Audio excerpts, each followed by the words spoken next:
As part of my ongoing programming for Millions Missing and ME Awareness Week, I have a very special guest today. She is an indefatigable campaigner and she is a mother, and she is here to talk about what I think is one of the issues that is often missed from the narrative surrounding myalgic encephalomyelitis, ME.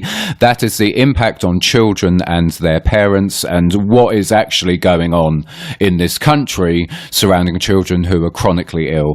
I'm delighted to have her back on the podcast, because she was, of course, on my Sunday the 5th of May edition, but she's back again. It is the fantastic Tina Rodwell. Tina, thank you for coming back on. Thank you for having me back on. It's lovely to speak to you again. I know. Behind the scenes, listeners, I just jokingly said to her, we could probably do a live stage show with a run of weeks, because we could just talk for hours. However, we have to be disciplined with this. It is, of course, a professional media production, so we have to rein ourselves in slightly. But Tina, we're here to talk about children living with ME and the effects on their family and sort of their circles in wider terms. As I said in the introduction, this is a sort of narrative which is often missed. The focus with ME is quite often on adults living with the disease, and children are often missed in this. I mean, to start off, I don't have any direct experience of this, so I'm interested for your thoughts. Is there a difference with regards to the disease in children as opposed to adults? Are there differences in the way it manifests? No, I don't believe there are. People keep saying there are, but in my experience with talking with other mothers and seeing other children, I don't believe that at all. They all start more or less the same way, with an incident that happened, viral accident, sepsis, meningitis. Some, even after chemotherapy, will get these symptoms that come after any activity. So no, I don't believe that they are different. They suffer exactly the same way, probably more so because we're more hidden. We are not talked about, and there is this perpetuation of children can spontaneously recover, and I've yet to see a lot of evidence of that. I don't see it. I should have said in the introduction, of course, that you have first-hand experience of this because your son lives with ME and he's quite severely ill. I mean, how has it affected his life with regards to family life, school, social interacting? What is it like for him living with this? I can only imagine, because I see my girlfriend Nicola and how she is living with ME. I can only imagine what it's like for a child. I mean, how is this for him? I think it's horrendous. I can't think of anything worse in my life.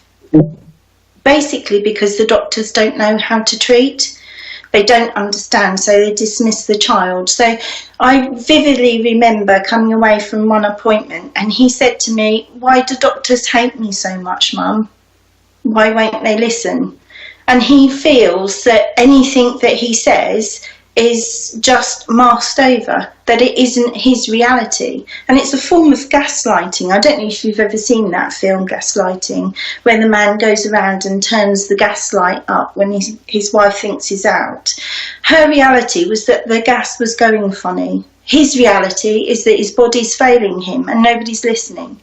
And I can remember another time when we had gone to an appointment and I had trusted the doctors. I'd listened to what they said. We tried to follow everything that they had told us, even though some of it sounded a bit wacky, with the mind taking over the body and having full control and stopping him from getting better. That wasn't the boy I knew and that I understood. I mean, Angus was like an octopus on speed. He was just everywhere and involved life in everything. So I couldn't see this narrative where he was holding himself back with anxiety. That just I didn't understand it. Anyway, we'd gone to this appointment and I'd taken my sister-in-law because I thought something, miscommunication was going on there. And we sat in this room and they said to take Angus out so that we could freely talk, which I thought was great because by this time he was going downhill rapidly. And we it came apparent that they were looking at my anxiety imprinting on my son. And it's like me and my sister-in-law were looking at each other thinking, what on earth is happening here? Well, when we came out, my son was full of beans. And it was exciting. It was just like somebody had switched a light on in him. And he was saying that they got him to do some catching balls and sitting up and down from a chair. And he could do 20 times sitting up and down. And I thought, oh, this is marvellous. Perhaps they're right then. So we went home and we had this big conversation because it was coming up for Easter. How we were going to go out and start exploring again all the places that we like, going for picnics, which we always enjoyed and we used to take the dogs to. And it was his birthday coming up and we had all these plans. The next morning he woke up, he was in severe pain. I have never witnessed anything like it in my life. And he said that my face had gone black. And I was like, I didn't know what to do. I didn't know where to go because they were obviously thinking I was over-egging his condition. I was fabricating what he was saying and inducing his illness somehow. So it was like, well, what do I do? And I thought, it will pass. It will pass. It will be okay. It will pass. And by that evening, he asked me if he was going to die. His heart rate, you could see his heart come out of his chest, which I now know the symptoms he was showing is POTS, post-ostatic tachycardia syndrome. But he also had a blood test that showed that he had some form of anemia there, and they told me it was fine. That was the start of celiac disease. They hadn't even looked into it. And I'm sitting there thinking, none of this makes sense. So I then started to think that these doctors weren't really understanding the situation, and I started, as you do, going on Google. Now, we had been all diagnosed at the same time, me and my two other children and Angus, with asthma, and I thought that was strange that all of us had asthma at the same time. And I Googled then, so I went through the same process, going back through history, how this evolves, the research behind it, what they are saying now, and I found this whole backlog of research and how the manipulation of mental health had started to abuse those people with ME, and I was just gobsmacked. I couldn't understand why our society would let this happen, how NICE would. 2017 the guidelines came out. And in 2005, Sophia Mercer's autopsy report showed the ganglionitis in there and everything else. And it was like nothing made sense. This cannot happen in the UK in the year 2013. This just was not possible. So you go through this process of, no, you're denying it. You're over exaggerating things. You disbelieve yourself as a parent. So your whole family then is up in turmoil because nobody knows now who to believe. Do you believe the choices, the National Health Online? Do you believe NICE? Do you believe the DMC that keep taking doctors to tribunals that are trying to support children? Do you believe your own GP that doesn't understand anything so simple as post-exertional malaise, the diagnostic tool of ME that's always been known? Why are doctors not telling me how to cope with post-exertional malaise, what this means, how it can be supported, or what do you do? And at the end of the day, what you're basically doing is told that cognitive behaviour therapy, so we're very much looking at behaviour here, helps to support your child mentally, and the graded exercise therapy just keeps adding increments of activity as a treatment. And I thought to myself, well, this is just tantamount to abuse. It's like trying to flog a dying donkey and putting more weight on it. It just, none of it made sense. And still to this day when I look back to what they made me go through, because if you don't follow the prescribed treatments that NICE put on, they're quite good at saying to you, well, you're not doing as you're told. So then the emphasis is on the mother, basically, because it's the mother that looks after the child, the wider family. So then your family are drawn in, that we're all over anxious or have mental illness or have had past experiences of bad or difficult situations that have amalgamated into one person in your family that has given them ME. It's just a bizarre world, like going down the rabbit hole and finding yourself in Alice in Wonderland, off with their heads. It's staggering, the story you've just told, and it's kind of mind-blowing, really, listening to you. I mean, how much of the attitude and the approach from medical professionals, how much of it do you think is to do with the culture that is within our health service with regards to the solutions to certain things are in the mind? How much of it do you think is to do with the fact that medical professionals are dealing with the child, therefore default to the mother? And how much do you think is just plain medical arrogance and ignorance? I mean, what I suppose what I'm asking is, why do you think, what was at the root of the fact that you and your family and your son were treated like that? What is the nuts and bolts of it, I suppose, is what I'm saying. Yeah, it's really difficult to unpick, but it is the bullying attitude of the hierarchy of the medical profession. So if you go against, or you hear it with the whistleblowers, don't you? They try and come out and say something against, like Gosport, and they're slapped back.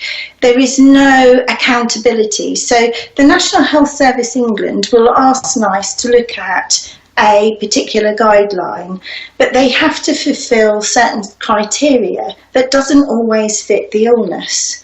And then doctors are then taught now by the Royal Colleges that are indoctrinated with this tick exercise of, you've got this symptom and this symptom, so you must have this, and we've got a test for it. If you haven't got a test, then it's the placebo effect can help you out somehow. Just lack of understanding of how you recover spontaneously, why the spontaneous recovery happens and why it doesn't happen in ME. It's that misinformation that is put out there. And then you have the arrogance of a doctor that's obviously gone to medical, and done years of exploring and being taught, and they're not taught about ME and post-exertional malaise, and it always comes back to this post-exertional malaise and why it happens and how it happens, and it's a cycle, and there is no child that would be able to follow a cycle so precisely of activity. You have an elation, you have anxiety, you have physical symptoms that come out, breathing problems that come out, palpitations. Then you have a period where that stabilises, and then you have a period where it lessens. And that lessening bit is where the spontaneous recovery tends to happen. They're not given enough time to go round that cycle, allowing the child to recover or spontaneously convalesce, if you like, so that they can try again another activity. It's pressured into this speedy turnaround and not listening to children. So because they're not explained that, when a doctor comes, like they did the other day when Angus was having problems, and I knew it was the tree pollen come out and his asthma had started up, but I couldn't get into the doctors because if I did, that would push him further into that pen state, which would make him bedbound for a lot longer period of time. They couldn't understand why I called them out, because they don't understand PEM and what activity actually does to the body. They didn't know how to treat him. So I had this poor doctor, totally frustrated, totally confused, out of his comfort zone. So who is he going to dismiss?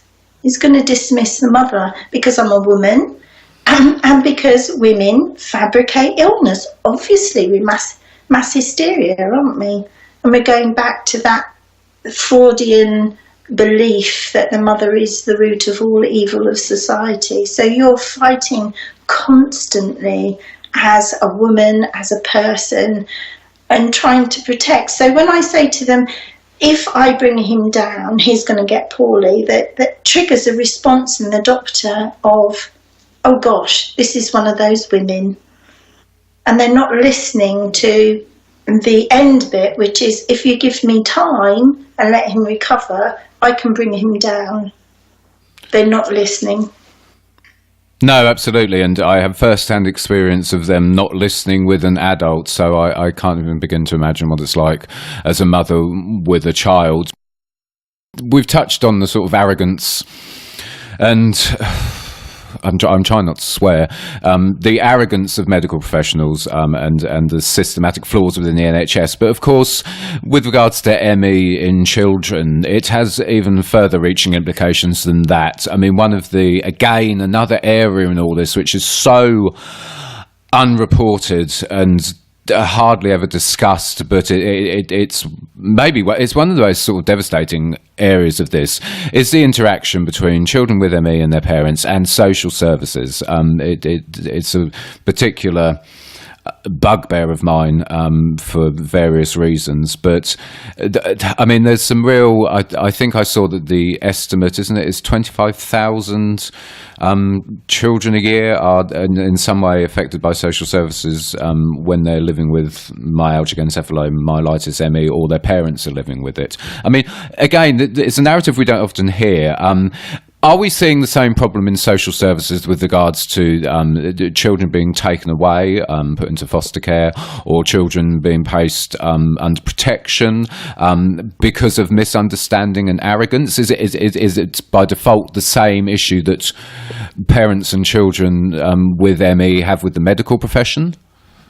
Yes, definitely. And I think it's really hard because social services they're run down and they're not given the funding that they truly deserve. They're taught to look at a mother, if a child has bruising, as fabricating as a possibility. And then they are not given time with the child and the parent. So it's all a mixture of everything, the same within the medical profession. And I think it's 1 in 5 of us will have taken down the route of going to court, but it's a constant threat that they use. And this isn't helped when the researchers that are doing research on ME and children are calling us muppets. Medically unexplained, physical, psychological. They couldn't come out with anything with the ED symptoms. Excuse me. Or it's medically unexplained symptoms, that sort of terminology, because that gives the feeling to the person that's looking as a professional that there's nothing physically wrong. And you can't dangle an X-ray or a blood test in front of them, so they don't know what to do with the information. And then you've got time-short people that write bad reports, or they write what they think rather than the reality of the situation. And things like attendance at school, that's been another target. Well, when you consider that a normal child does 12 hours or so of activity with their feet on the floor as a normal person, they're 7 hours at school, they go to after club meetings, they're active, and you then have a child like Angus that can only have his feet on the floor to eat his evening meal, then anybody would think, well, why is that happening? And that why gap is left hanging, so they don't know what to do with it. So you can't blame them for the misinformation they've been given. And it's easier just to think, oh, well, make it somebody else's problem. That's fabricating. So we're fabricating and inducing illness. We'll just put it down as that. They get more funding because of it, and it gets their problem out of their hair. You're very right. And I mean, I find it difficult sometimes to see past my sort of anger and frustration with all of this to see that ultimately, people are just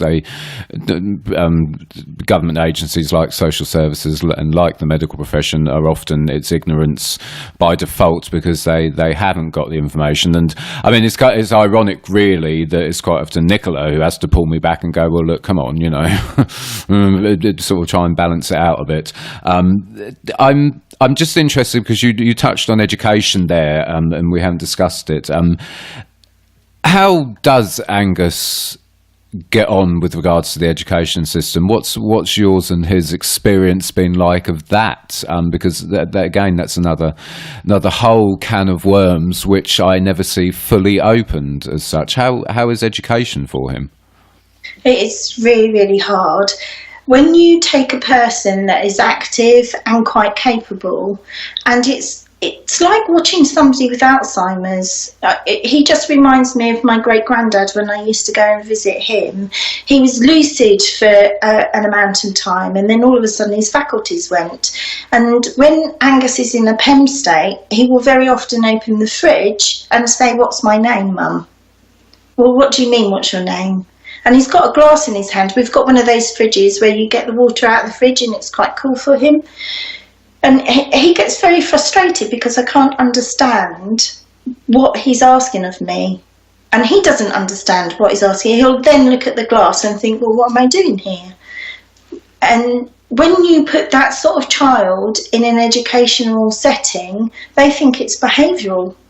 And they're not taught what this means and what signs to look out for. So in the beginning, when he was more capable and he was on a reduced timetable, which is one of the things that they will help you with, he was getting misunderstood by his teachers because he was this capable person. Now he's messing about in class. He will zone out, and that used to infuriate the teachers. What's he doing? So there was a big learning curve for me to understand the illness, how to enable the teachers to understand and help support Angus. And then he was taken out of school completely because he was bedbound after this incident with the physiotherapist exercising him beyond his capability. And then you have the attendance officer who comes in and starts making accusations, and you don't get the support needed from the doctors. So you're left there battling, not really understanding, because you're trying to find out so much information at such a quick pace to support everybody, the education, the social services, the doctors, the physiotherapist, everybody that's involved with your child, you have to support. Because that's what you're trying to do, get the best support for your child. So we went through a period of them, if he doesn't come to school, he's going to have to go to court. And they're saying this in front of my child. And I think the worst time is when I spent a whole year getting Angus in a good state. It was coming up to his 13th birthday, so this was last year. And I wanted to do something really special for him, to give him hope for the future, and that he could do something other than stay in his house.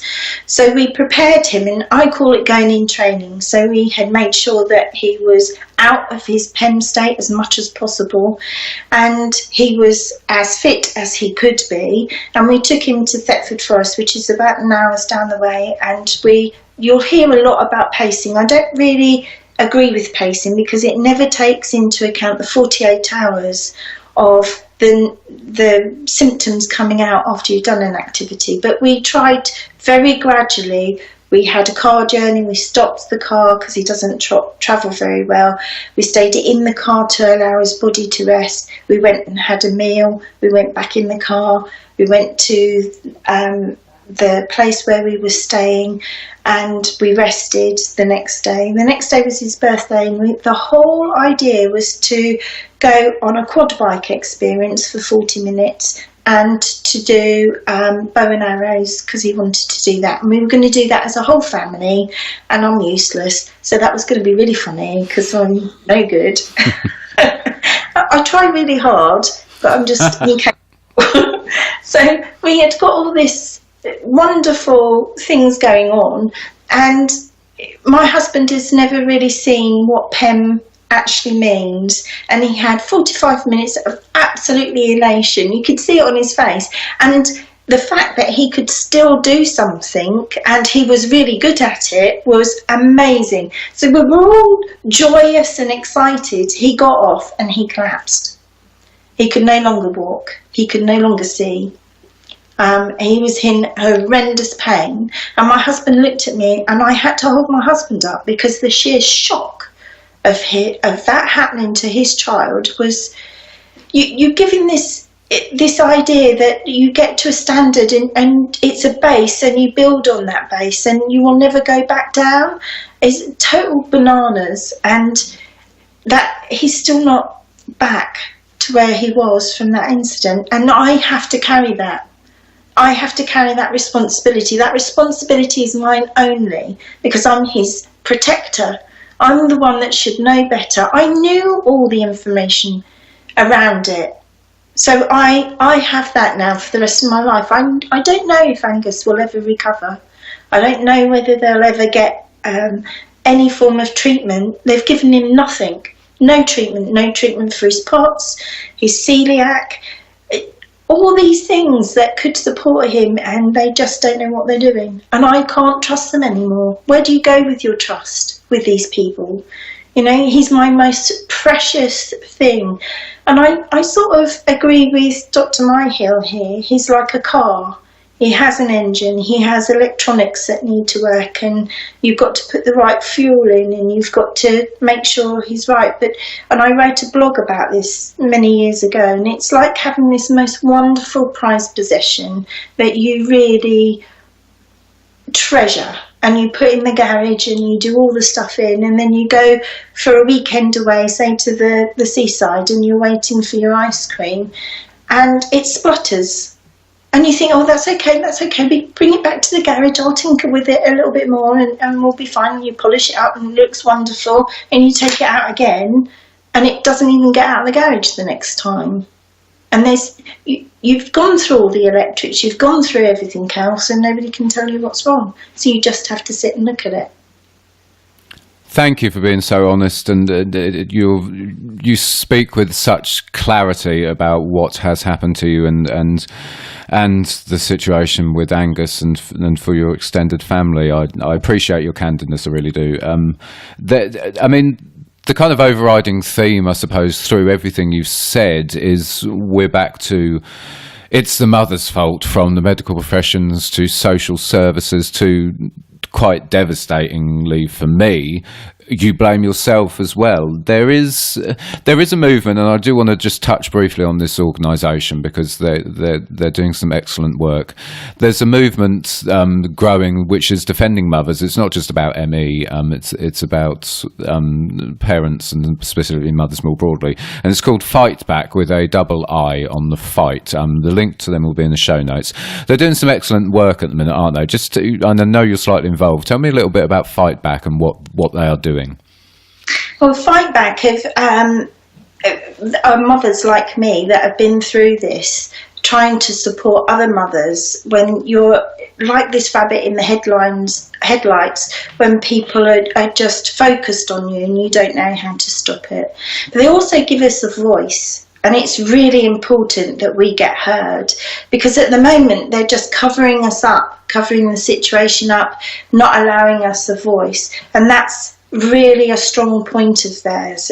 They're getting out, they're getting a movement going, they're engaging with MPs and different organisations, building up a momentum and pushing forward that things like EDS are seen, hypermobile joints are seen, mast cell activation has come forward. There's a lot of children with those sort of things, celiac disease, all these hidden diseases.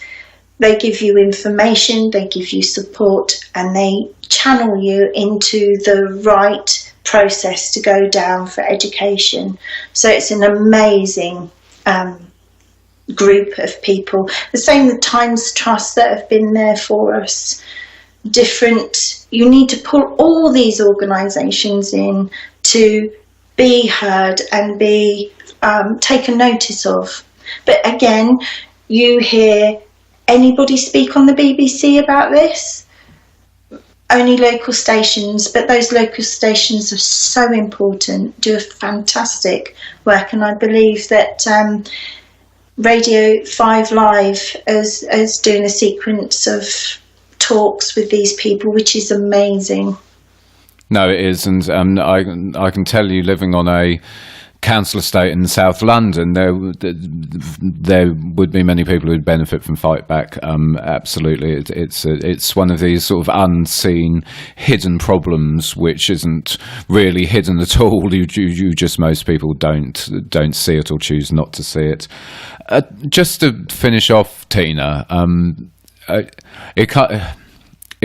makes me very sad the way you sort of seem to blame yourself for some aspects of what's happened to Angus, and because I've seen it with Nicola, and I can see it and hear it in your voice that despite your entire knowledge about ME and how the system views it and how the medical profession views it, there's still this default button in you which projects the faults of other people and ultimately the faults of the disease itself back onto you.